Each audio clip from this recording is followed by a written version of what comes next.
Be the envy of the neighborhood. 860 KKAT, where the grass is always greener. Welcome to Gardening Utah. Here's composter and show hoster, Jana Francis. Welcome to Gardening Utah. I'm your host, Jana Francis. Every week here on Gardening Utah, we give you gardening inspiration and advice from experts across the state. We talk about vegetables, flowers, trees, shrubs, and of course, your lawn. Thank you for listening. I hope this show is something that you'll look forward to checking in with every week. Whether you're a beginner or an expert, Gardening Utah aims to inspire you and keep you in the know of what tasks you should be accomplishing in your yard and meet amazing, informative experts along the way. This show airs on the radio on the weekends here in Utah at 10 a.m. on 860 AM KKAT, and episodes drop every weekend on Apple Podcast, Spotify, or wherever you get your podcasts, so hit that subscribe button so you never miss an episode. On today's show, we have landscape designer M'Li Hoki, and she talks to us about what it's like when you take out your lawn and you put in a food forest. Now listen, you've probably seen this. You may have thought about it yourself. There is a trend out there to, in some cases, take out all or some of your lawn and replace it with fruits, vegetables, and berries. And that is exactly what M'Li is going to talk to us about today. Now listen, she is an amazing water-wise landscape designer. You can find her at progressiveplants.com/design. And you can hire her there. She's incredible. And she gives us her personal experience in this episode of what she's doing in her yard to replace her lawn and put in a food forest. She also runs a Facebook group that talks about very rare varieties of fruits in Utah. So we give you details on how to join that group and how you can get inspired with the different things that you never knew you could possibly grow in Utah. So we are going to talk about that with M'Li in today's show. But first, the tip of the week. 860 KKAT with your Gardening Utah tip of the week. My tip of the week is what to do with spring flowering bulbs after they're done blooming. Now, depending on where you live in Utah, you may just now be getting blooms on your tulips or maybe even your daffodils. Or maybe your daffodils are in full swing. Mine here in Murray are just about done. But wherever you are, when they look unsightly, you want to deadhead the bloom stalk but leave the foliage. And this is very important for the energy of the bulb so that you get the best blooms in the years to come. The right way to do this is to grab the flower stalk and just cut the flower stalk at the base of the plant and leave the rest of the leaves. This is also the same for tulips and grape hyacinth and any other bulb that you would plant in the fall that I can think of. And this is very important because the rest of those leaves need to absorb sunshine until the leaves die off and go dormant so that they can restore the energy back into the inside of the bulb so that they rebloom next year. The foliage will only remain like that for a couple of weeks and then it will yellow and it will kind of start to flop over, and that's when you can cut them off. Now for daffodils, once I cut off the blooms, I wait, 4 or 5 days, maybe sometimes a week, and then all the foliage will just barely start to look a little less unsightly. So to make them look a little bit less unsightly, because the daffodil blooms or the leaves are, there's several of them. So I like to grab all the foliage and I turn it into itself, kind of like you're, rolling up something.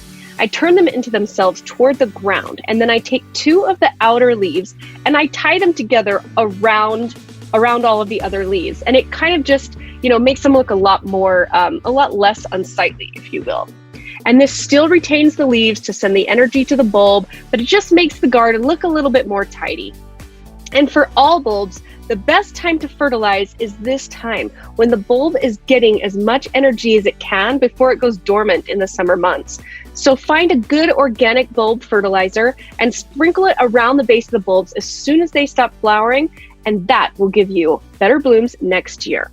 And that's your Gardening Utah tip of the week. Brought to you by the Advocates. If you're in an accident, you deserve an advocate. Call 801-355-5550 or visit UtahAdvocates.com. Never miss a tip for your garden and never miss an episode. The Gardening Utah Podcast with Jana Francis on 860 KKAT. Have you entered to win a raised garden box from Q&R Box Gardens yet?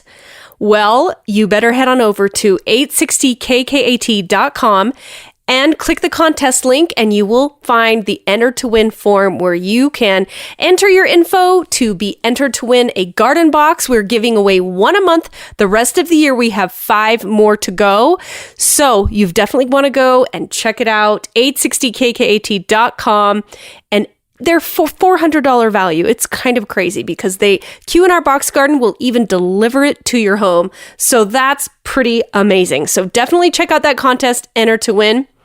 And also, make sure that when you're posting on Instagram and you want me to see the amazing things you're planting in your garden, use the hashtag GardeningUtah in your post and I will find it. I kind of check that out here and there, and I repost your amazing, beautiful growing vegetables or flowers or trees on our Instagram story at Gardening Utah. So do that. And then obviously go follow us at Gardening Utah as well. But I just love to see everything that you've got growing in your yards. It's so much fun for me. And speaking of yards, so you just heard a little bit about my bulbs. They're pretty much on the way out, and I'm sure most of you are too, depending on where you guys live in Utah, of course. And now it's just a matter of waiting for that last frost date. So just remember to be patient. Listen, that's one of my number one tips in gardening is that, you get so anxious, you want to get everything planted now. And really, it's even better for the plants quite often when you wait, because it gives the plant more ideal growing conditions. And quite often, if you kind of tempt fate and get things out earlier in the year, the plants that actually get started when it's proper timing quite often catch up to the plants that have been out longer.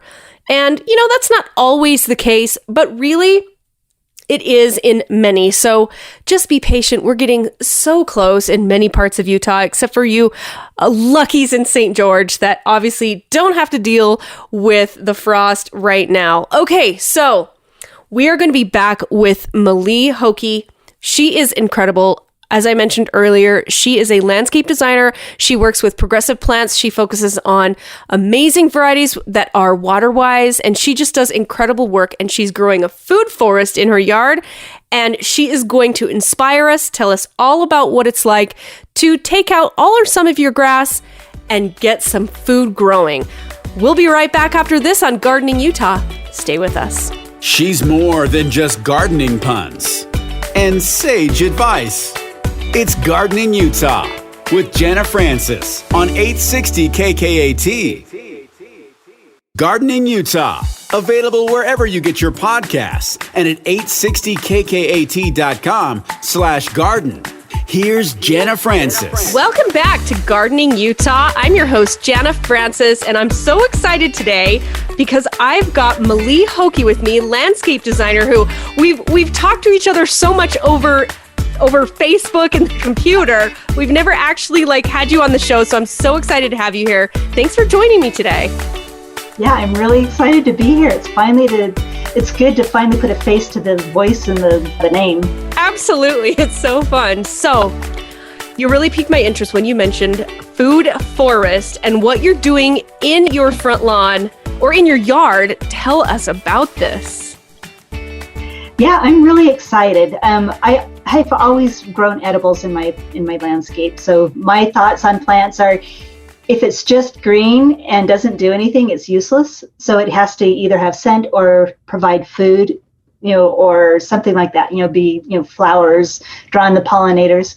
So I've moved more and more towards having edible things in my landscape. So yeah, I have a lot of trees right now that are fruit trees, but I'm tearing out all the lawn in my front yard, tearing out all the lawn in my big side yard, and I'm going to plant a food forest. Whoa. Okay, so let's start from the beginning here. When you say tear out, and let's say that somebody's listening and they want to remove the grass and they're going to put in a food forest. What's the first step? Is there like a tool or something specific that you can use that makes that easy? Well, actually, tear out is like a misnomer. I'm not removing any of the grass. What I'm going to do is, now the first thing, so you asked for first steps. The first step is the design, right? Yes. You gotta know where you want to put things. So you create the design first, figure out, it doesn't have to be perfect, but you have to know where you want to put things, because the second step is irrigation. So I just finished that, right? I had an irrigation guy come in, and well, actually Saturday we're going to finish it. So all the irrigation is in place. And then the next step is I'm going to mow my lawn really short and spray it with Roundup. Uh-oh. The word. You said the word. I said the word. I'm not embarrassed at all. Yes, I'm going to spray with Roundup. Bring in probably 25 cubic yards of topsoil. Now, the only reason I'm bringing in topsoil is I'm on the hillside in Pleasant Grove, and if you can't put a shovel into the dirt because it's all rock. Okay. So, yeah. So I want to be able to plant, the fruit trees aren't going to care about it, but I want to be able to plant like annual vegetables and stuff like that. And then I'm going to bring in probably another 25 cubic yards of mulch. Then I'm going to plant trees. So that's the steps. Okay. So when you say food forest, is this a combination of fruit trees and maybe like berries, like raspberries and things, and then vegetables? Or is this something, is it just all the above? Yeah, it's basically going to be all the above. I have been looking into like permaculture and the food forests that other people do, but I'm going to do a little tiny bit of a different take to it. But what I really like is that they talk about the levels of a food forest. So you have your large overstory trees, then you have understory trees that can take a little bit of shade, then you have like the shrubs, then you go a little bit lower and you can have like the annual vegetables or perennial crops, and then you have ground covers and vines.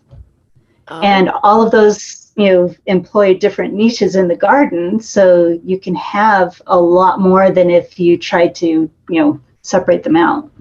Okay, so I do have grapes against a fence line, but you can grow. I wouldn't grow grapes up a tree, but you could technically if you wanted to. Yeah, that's true. Now, you're an amazing landscape designer, so I'm assuming that you've drawn this beautiful design on how this is going to look, right? It's drawn. Yes, I did it. That's so it took me years to get it drawn, but I did do it because if it's your property, you go out and look at it and you think, no, I don't want that anymore, and then you draw it and you're like, no, I don't want that anymore. Interesting. So yeah, it's taken a long time. Okay, so I'm trying to picture what this is going to look like, but with regard to like the vegetables and fruits, like like squash and tomatoes, is this a place where you would plant those, or is the food forest more something that's going to come back every year, like raspberries and fruit trees and grapes? It is. Most of it's going to be something that will come back every year. For example, what I'm going to, I also have a Facebook group called Utah Rare Fruit Growers. So I'm going to use this part of my food forest to start growing some of those things. So for example, I've got a ton of different pawpaws that I'm going to grow. I've already grown and fruited them in my front yard, but I'm going to add more. Okay, I've got what is a pawpaw? Pawpaws. What is that? I don't know if you've heard that little song about the pawpaw tree. They're an East Coast tree. They do like a little bit more moisture than we have here. And they are an understory tree, so they burn up in the sun unless you protect them for like the first 3 years. And then it tastes like banana mango custard. What? It is so good. Yeah, it is so good. Okay, you heard it here first. It's a little bit like a mango, but they're so tasty. Interesting. Yeah, so mango's going to be one of them. Okay. Then I'm going to do persimmon. I'm going to see if I can get persimmons to grow. Some pomegranates. There's hardy pomegranates that I'm going to trial. An Asian pear, which isn't as rare. A lot of people grow those. So I'm going to do that. What else? For the lower story, there's going to be some honeyberries, some bush cherries, let's see what else. Oh, gooseberries, because there's going to be some shade in that area. So things like that. And then there are people who will put their annual vegetables like under the trees, but I'm going to have garden beds outside of that area, but as part of that food forest. Okay, that makes so much sense to me. Yeah, because those kind of need their own bit of an area. But now when you say food forest, I have a much different view of what it could look like as far as, yeah, you're really creating a forest of fruit. And with all the layers. Wow, that is so cool. So what was your inspiration for this? Just the fact that I needed more room to grow fruit. Yeah. Because I love the fruit, and I had 3 kids, and they grew up and moved out of the house. And I had 3 dogs, and they turned 15 and died. So now I have all this grass in the backyard that was used for all those people in my family that are no longer here. And I thought, why have the grass? When it takes a lot of water, and I hate to mow and I hate to fertilize, why not put something I want there? Yeah. So that's what made me decide. And then I hate mowing my front yard. So it's like, I don't want the grass anymore. Let's plant fruit trees. Yeah. Okay. So is there a better time of year than another to plant fruit trees? No, just about any time of year is good. As long as you can work the soil. Okay. So, fall is an excellent time to plant them as long as you can water them over the winter, but you run into the problem that the nurseries are not restocking, after late summer. So you get whatever is left over. I see. So in the spring, the spring is an excellent time to plant because you've got the variety to choose from, and then, the weather's perfect. Plus, you don't have to worry about water being shut off. So you can water them. That makes sense. Okay, so with the irrigation, talk to me about that. Is it drip? Is it spray? What's ideal for a food forest? Drip irrigation, definitely. There are places in the world that say, food forests are self-sustaining and you don't need irrigation if you put enough mulch, but this is Utah, right? Yeah, exactly. The second driest state in the United States, so you have to have some sort of irrigation. And unless you want to be out there, watering by hand all your little fruit trees, then you need drip irrigation. So I've hit the point of no return in my front yard. There are no more spray heads, so the lawn is gone for sure. Wow. Got it. So there's nothing specific you really need to do to cover the lawn. You don't need to have it removed. You don't need to get like one of those strippers that take it out. It's a matter of just basically killing the rhizome and then covering it with topsoil and then mulch. Yeah. And if you hate Roundup, like some people do, and, more power to hating Roundup, that's fine. You can smother, the grass with cardboard. There's actually a paper landscape mulch, a weed barrier mulch, but that's made out of paper that'll degrade. So you can use that too. Okay. I thought about using that. I actually purchased it, and then I thought, you know what? Why make an extra step? I'm just going to go spray the Roundup and be done with it. Yeah. Yeah, that makes sense. Okay. Well, that's really exciting. And what would be your advice for somebody who is interested in starting their own? Because this is going to be more the norm, I think, as we move forward, right? I mean, really, and we might just be barely on the cusp of it now, but we're going to be seeing more and more and more of this, obviously. So what would be your advice for somebody who even wants to get started? Is there professional services like you that can help somebody get or talk through the process? Yeah, absolutely. There's quite a few different people who are starting to specialize in edible landscaping. I definitely do. I offer design services and consult services to do that. But I think the first step is to just go out and start watching YouTube videos, reading books, seeing what there is out there. There's a lot of people who offer tours of I guess not a lot of people. There are people who've grown food forests who you can go and look at their property and see, because it's not for everybody. It's not going to be a formal, clean cut, landscape design. Yeah. Although mine is going to be quite clean. I don't like the messy food forests that some people do where they say permaculture, let the weeds grow. I don't do that. Yeah. But but maybe if you're that kind of person, you can do it any way you want. Uh-huh. Interesting. And so could somebody hire you specifically to help them with this?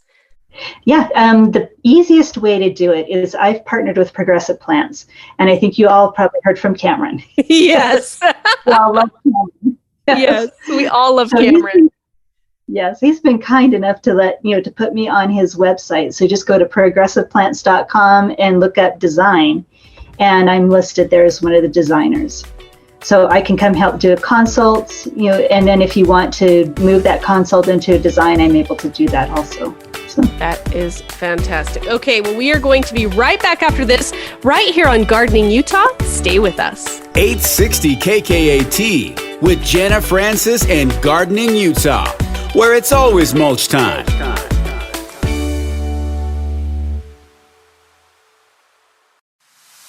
She really does have the nicest yard on the block.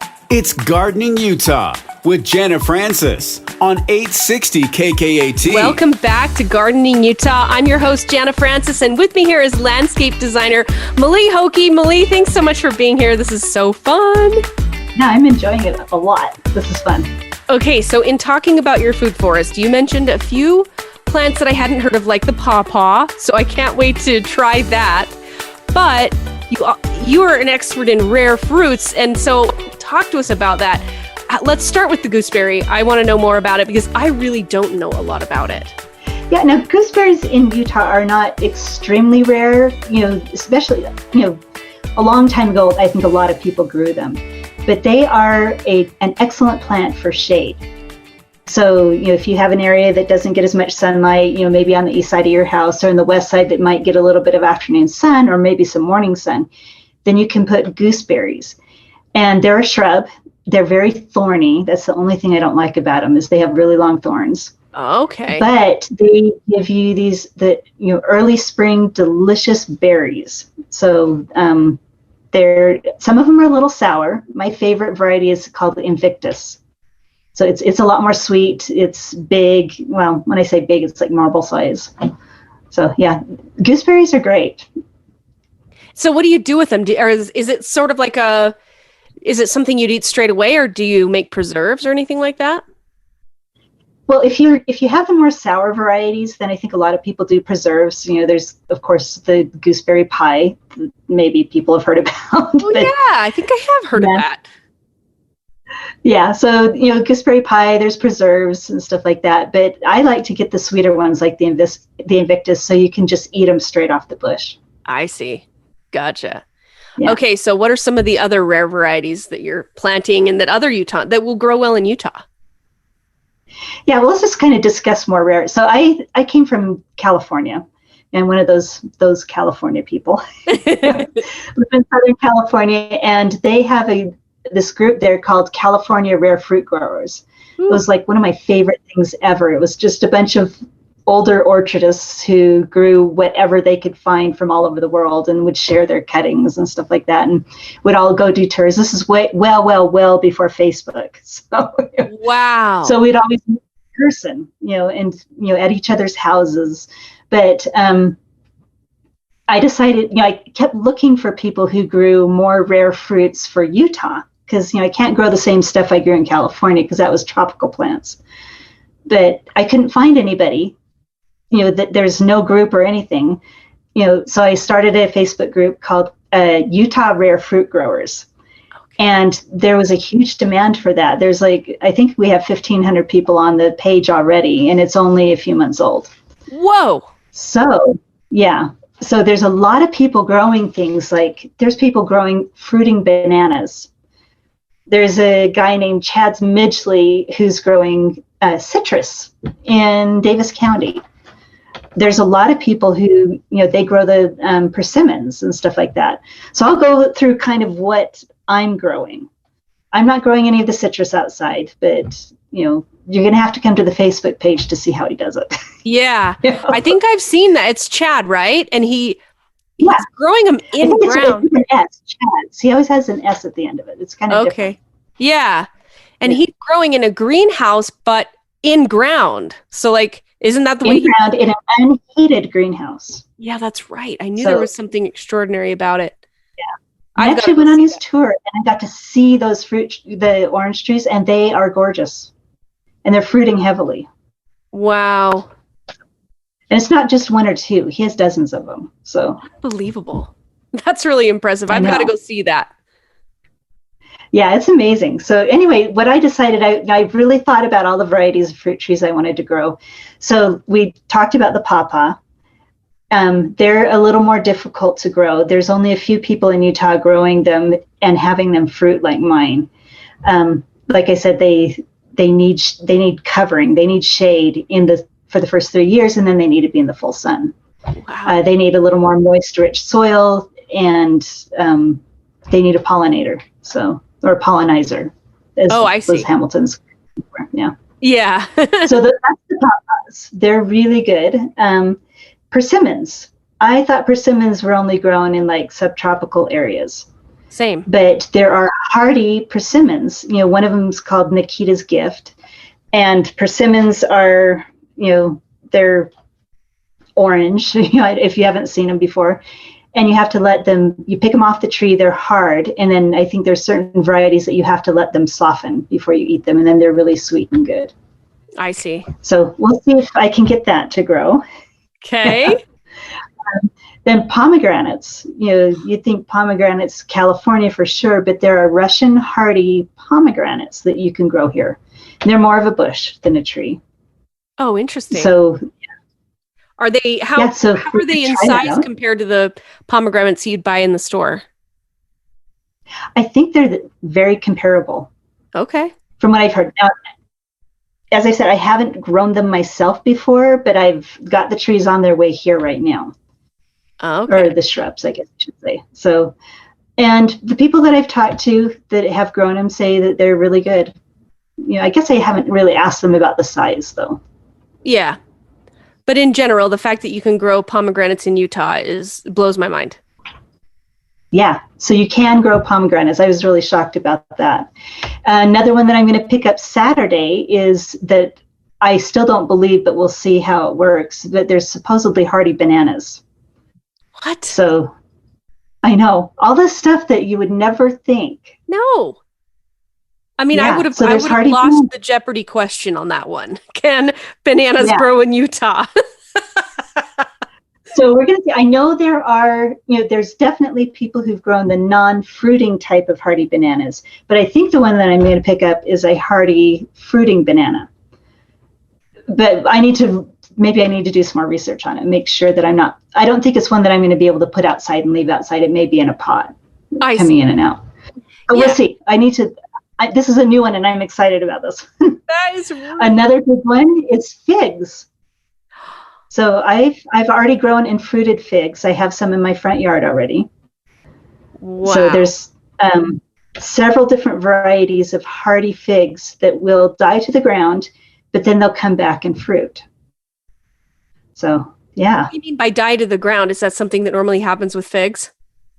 No, figs usually don't die to the ground. What they do is, they just are a normal tree, multi-stem tree, and they'll just, grow and produce their fruit and then lose their leaves. But here, they're counted as hardy because the roots don't die.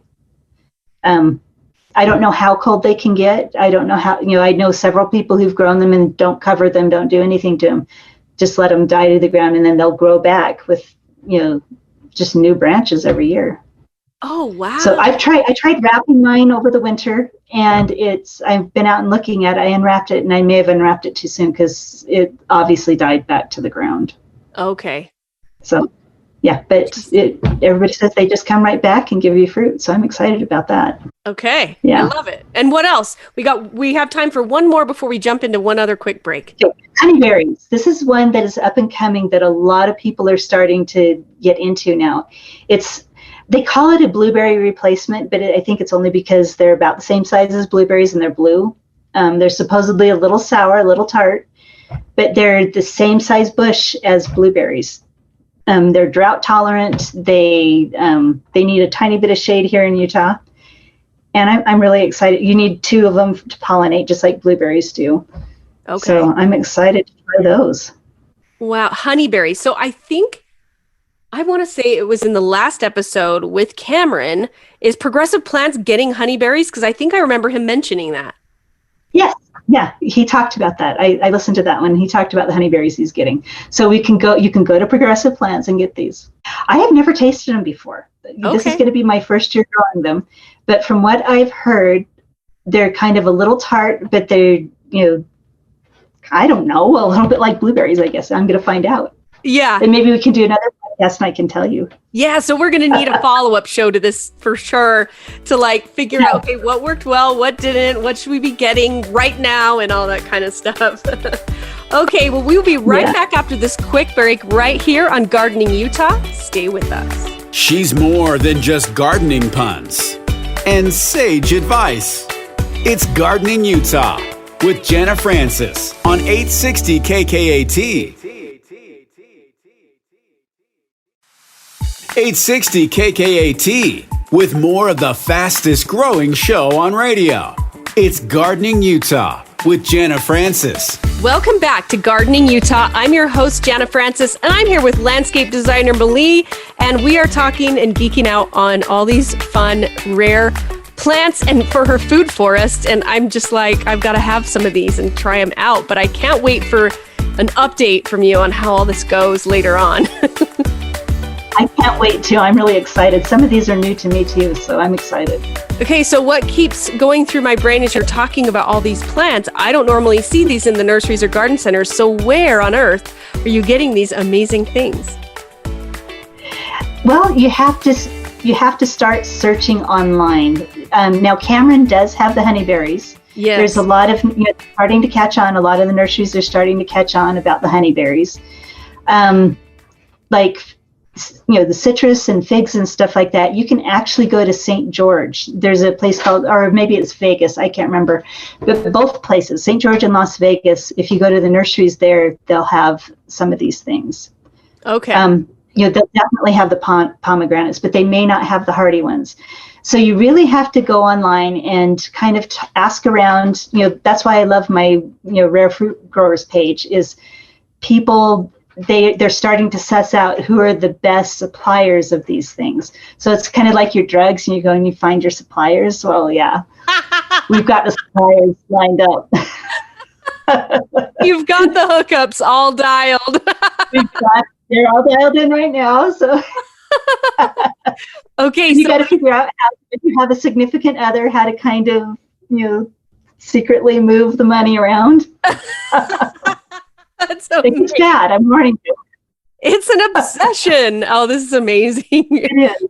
So if you're listening to this and you want to join M'Li's Facebook group, I will put a link to it in the episode notes of our podcast to make it easy for people to find. Or they can just search, it's called Utah Rare Fruit Growers. And it's the only one like that. So, okay. Yeah. Fantastic. So that way they can just ask their questions in there as well. This is awesome. Yeah, it's kind of fun. So yeah, you just definitely search online, find the best places. And I used to worry about ordering things online, thinking, is it going to be garbage? Is it going to live? But the only problem I found with ordering online is through this whole COVID pandemic stuff is everything sells out very quickly. So do your search early. Start in January and February, figure out which nurseries carry stuff, which nurseries are the ones that that people recommend, and then start watching for when they have orders ready to go for the spring. Yeah. Okay. So now I'm sorry I said that, because now there's going to be more people competing for my plants, but I was going to say we're breeding a new group of rare fruit growers and buyers. Yeah, I hope so. That's Yeah, because the more people you have out there, the thing that I love most about this is, a lot of people want to go into your landscape and plant things that are going to succeed. But when you're growing rare fruit, it's pretty much a crapshoot. You don't know if it's going to survive or not, but you try it anyway. You try it anyway, and who knows? Maybe, for example, pistachios. You would think that pistachios do not grow in northern Utah, but there is a, 2 or 3 trees somewhere near Utah State University that were planted 30 years ago by Iranian students that are growing and producing with no outside care. So, yeah, and so that's like Davis. No, that's not Davis County. What is Logan? In Logan, whatever county that is. It's cold. Let's just say Weber County. Cold. Weber County. Okay, yeah.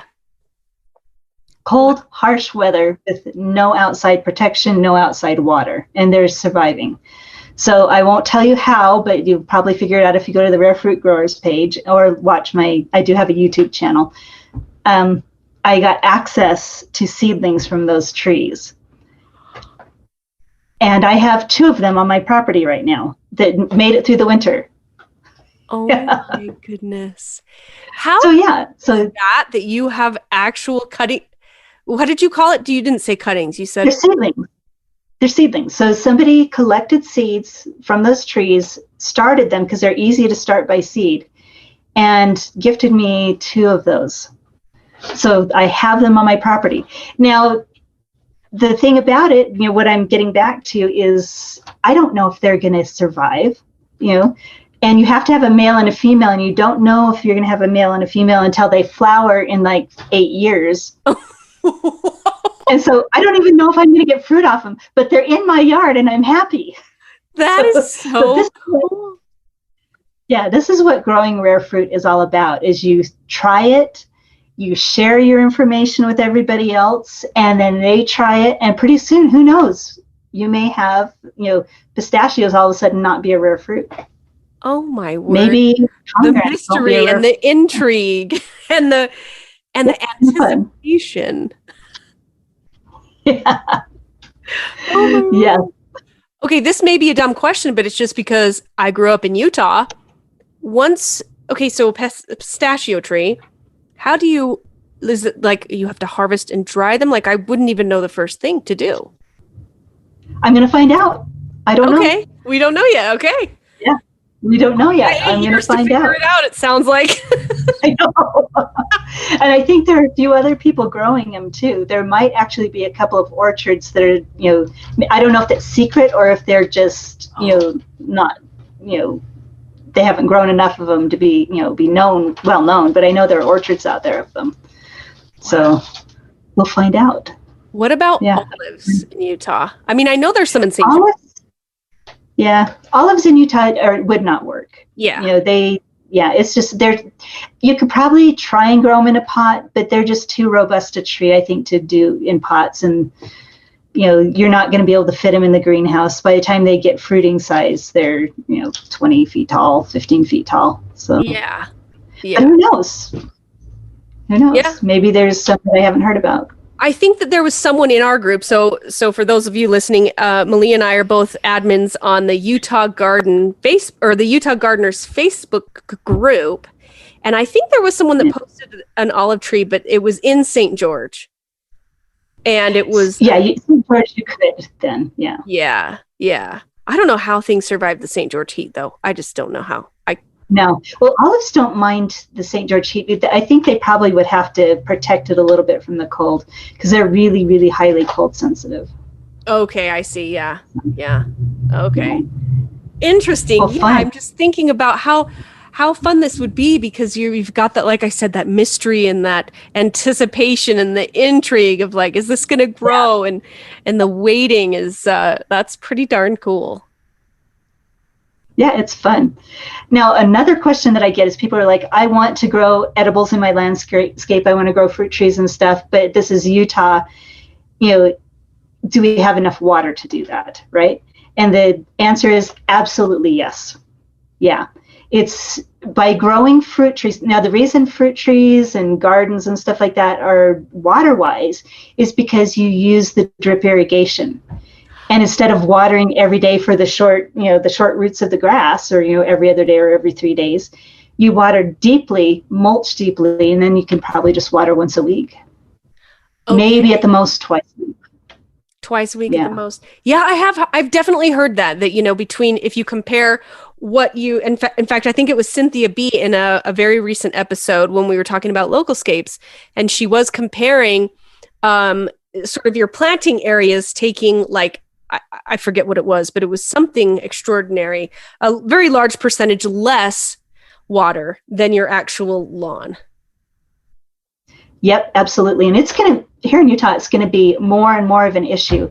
I don't know if Cynthia discussed it, and maybe I'm wrong, but I thought I saw that Utah has passed a law that every water district now has to meter, by a certain year. I can't remember what year that is, but everybody's going to be metered, no matter whether they want to or not.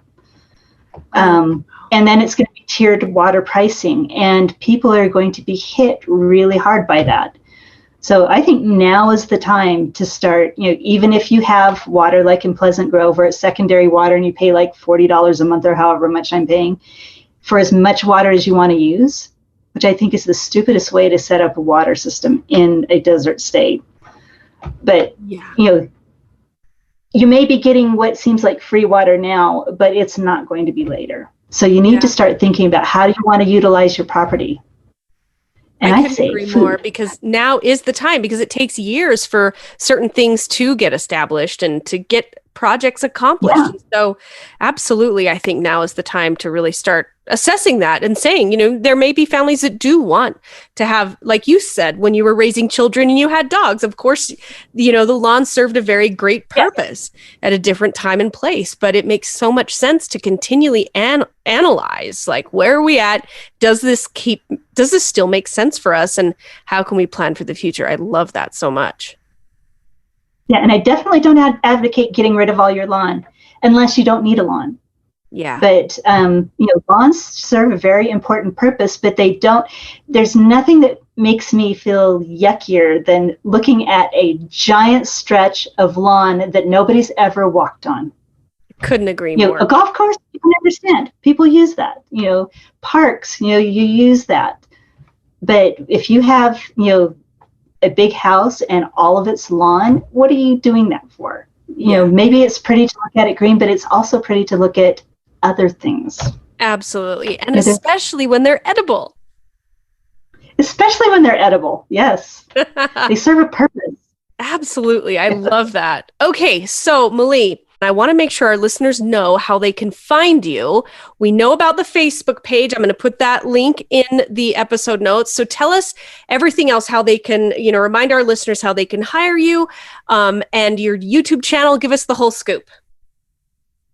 Yeah, so you can go onto Progressive Plants, like I said, onto their designer's, page or whatever. And there's a link there where you can just schedule an appointment with me. That's the easiest way to do it. Now, I also have a website that has more of my information called waterwisedesigners with an S at the end.com. Oh, I love that. So, you can get more information there. And I think that's about it. Okay. And what about your YouTube channel? Oh, I do have a YouTube channel. I'm not the best YouTuber, but I have a lot of fun. And it is Garden Wise Adventures. Garden Wise Adventures on YouTube. And I'll put that link in the episode notes as well. M'Li, thanks so much for joining me today on Gardening Utah. This has been really inspiring, and I am positive that we are going to have some listeners that are going to be creating their own food forests. Yes, I'm so glad that you had me on. Thank you. I've enjoyed it. Well, that's it for today's episode of Gardening Utah. Thank you so much for spending some time with me today. As always, let me know what you'd like to see on the show. You can message me on Instagram. Our handle is @GardeningUtah. Or if you hit up the episode notes on Apple Podcasts or Spotify, you can see links to a lot of things that we talked about today. And you can link over to our social media and check out our Instagram, our Facebook, and send us a message that way as well. And while you're there, make sure you're subscribed to the show, and you know what? Give me a 5-star rating. I would love you for it. And if you give us a review and give us some love, we'll give it right back to you and read it on the show. Thanks again for listening. Shout out to our producer, Lambo. I'm Jana Francis. We'll see you next week here on Gardening Utah. And remember, grow big or go home. When you're ready to grow big or go home, make your neighbors green with envy. Get the Gardening in Utah podcast. Gardening Utah, Available wherever you get your podcasts and at 860kkat.com/garden. We are supported by ProgressivePlant.com that will thrive in your location. Progressive Plant is passionate about helping homeowners, expert gardeners, novices alike choose the correct plant for your soil. They don't just grow plants, they know plants. Let Progressive Plants help you today. Just go to ProgressivePlant.com and check out their wide selection. You can also go to the Design tab and look at the expert designers that they have that can help you plan your perfect yard. Visit ProgressivePlant.com today.